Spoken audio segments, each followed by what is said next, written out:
고품격 허세 방송 아트 카운셀러 이한입니다.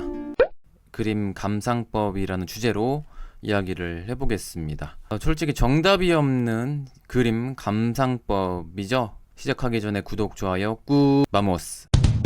구독자 통현진님께서 미술 교육 공부를 하시는 것 같아요. 어떤 조언을 구하셨어요. 미술 감상 수업을 한다면 어떻게 하면 좋을까요? 그 이야기를 이번 시간에 하게 됐습니다. 교육학을 공부하시다 보니까 학생들의 그림 감상 수업을 전제로 말씀하신 것 같아요. 그래서 제가 유럽의 미술관에서 견학으로 오는 많은 학생들을 접했는데 경험상으로 유치원까지는 의외로 되게 괜찮아요. 유치원생들이 호기심이 많아서 그림을 되게 재밌게 봅니다. 다리 아프니까 앉혀놓고 선생님이 뭐 물어보면요, 호기심 많아서 저요 하면서 뭐라고 재밌게 이야기하거나 뭐 질문도 많이 해요. 의외로 얘네들 왜 이렇게 수준이 높지? 이런 생각을 많이 했거든요. 근데 문제는 그 이상, 특히 중딩 고딩이 단체 관람으로 미술관에 오는 날은, 그날은 진짜 재앙이죠. 선생님이 계속 이야기하거나 아니면 도슨트가 막 이야기하는데 아무도 안 들어요. 딴짓하거나 친구들끼리 막 잡담 떨고 진짜 시끄럽거든요. 미술관에서 수업은요, 제 생각에는요, 중딩 이상은요 안 했으면 좋겠어요. 학교 미술 시간에 그런 감상법 수업을 따로 하고, 감상은 개인적으로 솔직히 인터넷으로 하거나 그림 이미지로 보거나 아니면 미술관에 뭐 갔다 와서 개인적으로 하라는 식으로 하는 게 낫다고 봅니다. 커뮤니티에 제가 자신만의 그림 감상법에 관련해서 많은 의견 남겨주시라고 이렇게 띄워놨는데, YH킴님께서 앵그르 쿠르베 코코 슈카 뭐 이런 화가들 좋아하신다고 하셨네요. 맞아요. 막연하게 여행하는 것보다 이런 화가들의 발자취를 따라서 가는 테마 여행이요, 굉장히 의미가 있다고 봐요. 저도 고흐의 마지막 살았던 그 동네죠. 프랑스의 파리 약 1시간 근교에 오베르시르 우아즈라는 동네가 있거든요. 가시의 의사 치료를 받으러 간 동네예요. 그래서 그 동네가 고흐가 그림 그렸던 동네란 거 빼놓고는 정말 심심하고 볼 곳 없는 동네입니다. 고흐가 뭐 자살을 했다고 알려져 있는 까마귀가 나는 밀바, 그곳을 혼자 걸어가면서 고흐만큼 외롭고 쓸쓸하게 살다 간 사람이 진짜 있을까? 이 사람만큼 힘들었을까? 라는 생각이 들더라고요. 그때 아주 차갑고 습한 공기를 마셨는데 그게 지금도 잊혀지지가 않아요. 좋은 의견 감사드리고요. 최고의 열혈 구독자 분이시죠? 드리밍 프라하님 의견 남겨주셨는데 같은 의견이에요. 미술관 갔을 때 어느 정도 학습은 필요해요. 예를 들어 어떤 그림이 있는지 어떤 화가가 있는지 정도까지. 그런데 과도한 학습, 그 화가의 그림을 디테일하게 무슨 스토리 뒷이야기까지 다 읽고 가면요, 그 그림보다는요 전에 공부했던 거를 떠올리려고 그 에너지를 많이 쏟아붓거든요. 그래서 오히려 감상은 못하고 그런 해석 때문에 어떤 편견이 생길 수도 있고, 그 남의 취향이 마치 나의 취향인가 그런 착각도 할 수가 있고, 어느 정도 그림에 대한 취미가 있는 분들은 과도한 학습은 좀 방해가 되지 않을까 싶어요. 마음이 끌리는 그림을 되게 좋아하시는 것 같아요. 그래서 인상주의 그림 좋아하신다고. 그래서 항상 댓글을 가장 많이 달아주시고 디테일하게 남겨주셔서 방송에 큰 참고사항이 돼요. 도움이 되고요. 앞으로도 많은 댓글 부탁드립니다. 감사합니다. 자, 그리고 인오원님 스타일이나 현장감 이런 재능 보신다고 하셨는데 글을 하이브리드하게 남겨주셨어요. 그래서 결국에 좋아하시는 작가 에곤 실레, 핑리안, 장승업 이렇게 말씀하셨는데 다른 분들 천재인 것 인정합니다. 다 이름 있는 분들은 다 천재예요. 존경할 만한 그런 분들이에요.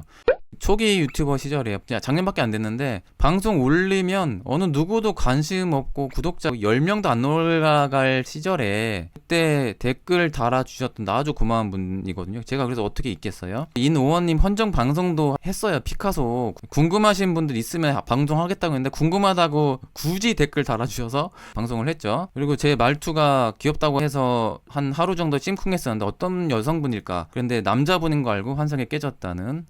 앞으로도 많은 참여 부탁드립니다. 인오원님 감사합니다.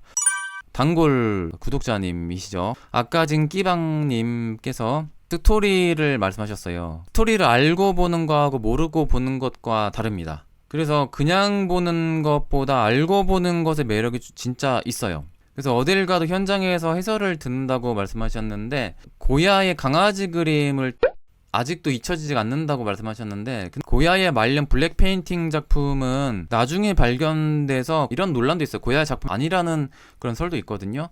고야가 어떤 의도로 그렸는지는 전혀 아무도 몰라요. 여러 학자들의 해석이 지금의 다양한 정보를 읽게 했거든요. 해설하는 사람의 의견을 들었는데, 그것에 영향을 받았다면 그게 어떻게 보면 제가 우려한 거 뭐냐면, 그 편견이 생기지 않았을까요? 잘못 얘기하면 그 강아지 그림 이야기할 때 어떤 가이드의 이야기를 좀 걸러서 들을 필요는 있지 않을까. 개인의 그 주관적인 그 감상이 더 중요한 그림이거든요. 특히 현대미술이 더 그렇습니다. 현대미술 해설할 때는요, 이 작품 자체의 디테일한 감상 절대 해주면 안 됩니다. 큰일 나요. 제가 감상을 잘못 해주잖아요. 옛날에 그 안 좋은 국어 싸구려 교육 방식이 있죠. 밑줄 쫙 그거 선생님이 이건 뭘 상징해 뭘 상징해, 그런 아주 수준 낮은 그런 수업처럼 돼버리거든요. 그래서 저는 이 당시 그 화가의 객관적인 이야기만 해줍니다. 그 화가가 처했던 그 상황 정도까지만. 그러면 대략 짐작을 할 수 있거든요. 왜 이 화가 그리게 되는지 개인적으로 추측을 할 수 있겠죠. 그래서 이것도 다 가설일 뿐이고, 현대미술 화가들이 답은 안 하거든요. 잘 정답이 없는 게 현대미술이고, 고야이가 위대한 이유도 블랙 페인팅만큼은 현대미술이라서 함부로 해석을 해주면 안 되는 그림이라서 제가 조금 시리어스하게 좀 답글이 좀 길어졌습니다. 따진 거 아니에요. 그냥 제가 이 그림 관심 많아서 어떤 이야기였는지 제가 궁금한 것 뿐이에요. 어떤 스토리를 들으셨는지 답변 부탁드립니다. 미애님, 단골 구독자님이시죠. 감상하기 전에 예습을 하고 좋아하는 작품 위주로 집중적으로 보고 그 다음에 도망가듯이 나오신다고 했는데, 개인적으로 좋은 감상법이라고 봅니다. 어떤 그림 있는지 정도까지는 아는 게 좋다고 봐요. 그리고 제가 봤을 때는 자세히 보지도 않고 대략만 보고 체력 떨어지기 전에 나오는 것도 저는 개인적으로 좋다고 봅니다. 글 감사드리고요. 저 개인적으로 이번 커뮤니티 댓글 중에 가장 인상적인 댓글이긴 했어요. 그냥 보이는 대로 보아요. 보자마자 와 진리다. 한마디로 종교연락. 그림 보는데 그 뭐 정답도 없고요. 그냥 보는 거죠. 그림 꼭 느끼거나 감동을 해야 되나요? 아니에요. 감동 안 할 수도 있는 거고 그냥 보이는 대로 보는 겁니다. 그림 좋은데 또 이유가 있나요? 사람 좋으면 그냥 좋은 거지 이유가 있어요? 그냥 좋은데 이유를 생각해 보는 거죠. 그림도 그냥 보이는 대로 보면 그만이죠. 진리를 말씀하셨다고 봅니다. 근데 기왕에 그냥 보는데 또 재밌게 알차게 볼 수 있을까를 이야기하는 시간이죠. 자, 사라파크님 좋은 글 남기셨어요. 그래서 제가 그림 솔직히 그냥 보는 거지 정답도 없는데 이런 생각을 하다가, 근데 사라님 댓글 보고 아 그렇지, 사람마다 좋은 감상법은 좀 다르지라는 생각이 다시 들게 했어요. 그림 친숙해지기 전에 미술관이라는 곳은요 정말 심심하고 지루한 곳이에요. 제가 그랬거든요. 부끄러워하실 필요 없어요. 미대생인 저도 미술관 패스하는 요지경인데요. 제가 대학교 다닐 때 제일 난감했을 때가, 전공자라고 미술관 가면 친구들이 자꾸 그림 이야기 해달라고 잘 아니까 이때 도망가고 싶었어요. 익숙하기 전에는요 조금 알고 가면 확실히 도움됩니다. 더 의미있게 볼 수가 있는 건 사실인 것 같아요. 유럽 여행할 때 미술관에서 미리 공부하고 이야기 듣고 또 다시 찾아보고 어떤 거를 배웠을 때요 이상하게 왠지 보람이 있어요. 그리고 알차다고 느끼게 됩니다. 그래서 되게 뿌듯한 느낌이 있거든요. 이런 것 같아요. 어쨌든 여행이면 노는 거잖아요. 열심히 사는 사람들 많으니까 그냥 놀면 뭔가 죄지는 것 같아요. 돈도 날리니까 이왕이면 뭐라도 얻어가야 되지 않겠어? 라는 생각 때문에, 이래서 뭔가 배우면 더 뿌듯하게 느끼는 게 아닐까요? 그래서 이런 기분 때문에 과거 유럽의 부어들이 그랜드 투어를 가서 뭐라도 배우고 이야기 듣고 보물, 그림을 소장하고 집으로 온 게 아닐까. 뭔가 기억에 남아야 되니까. 그런 게 어느 정도 이해가 가더라고요. 규바맨님, 최대한 그림 공부하고 가신다고 하셨는데, 이분은 뭐 말해도 되겠죠. 지인이에요. 제가 한참 미술관 열심히 투어했을 때 프라도 미술관에서 자주 보면서 알게 된 사이거든요. 미술관 투어 끝나고 무지어들 함흥에서 따빠스와 한잔하면서 막 이것저것 그림 이야기 했던 그런 분이에요. 이때가 좋았습니다. 그러면 저는 어떻게 감상하는지 솔직하게 말씀드리면요, 체력, 집중력 이런 거 생각을 해야 되거든요. 집중이 흐트러지면요 그림도 안 보입니다. 사람의 한계가 있어요. 특히나 엄청 규모가 큰 미술관 같은 경우에는요 하루 만에 솔직히 못 본다는 걸 감안하고 보셔야 됩니다. 그리고 그림 조금 보다 보면 배고프잖아요. 그럼 배고프면 그림이 보이나요? 많이 걸으면 다리 아프고, 미술관마다 다른데 의자 없는 미술관이 많아요. 그러면 쉴 데도 없고 금방 피곤해지거든요. 환기 안 되는 것은 더 피곤해지는 거 아시죠? 체력이 급저하됩니다. 욕심을 버리고 하루에 어차피 못 본다는 걸 인정하고 어떤 그림이 있는지 정도만 아주 간단하게, 깊게도 아니에요, 뭐 있네? 어떤 화가 있네? 정도까지만 봐요. 공부 안 합니다, 솔직히. 이거는 여기 있구나. 그러면 꼭 봐야지. 이런 건 있어요. 그래서 그거 딱 보고 체력 떨어지기 전에 훑어봅니다. 가볍게. 그러다가 아는 화가 나오면 관심 있게 보다가 뭔가 끌리는 그림 보면 메모를 해요. 근데 이것도 많이 하면 감상을 못 합니다, 제대로. 그래서 그림 보고 화가 누구지 확인하고 막 제목 보고 그러면요 진짜 시간 많이 걸리고 하나하나가 쌓여서 체력이 급 저하돼요.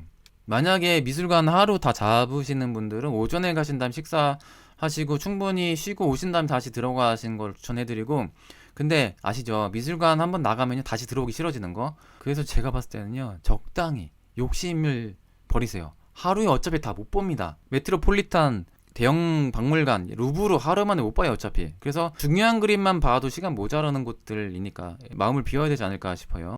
사람마다 좋은 감상법이 다를 수 있다고 보는데, 미술을 많이 접하지 않고요 좀 흥미도 없고 그런데 관심 가지고 싶어, 혹은 유럽 여행한 김에 그래도 왔는데 조금은 알고 싶어 하시는 분들께 권하는 감상법이 있어요. 자, 이런 시기에는요 솔직히 그래요. 저도 그랬는데 아는 만큼 보이는 게 맞습니다.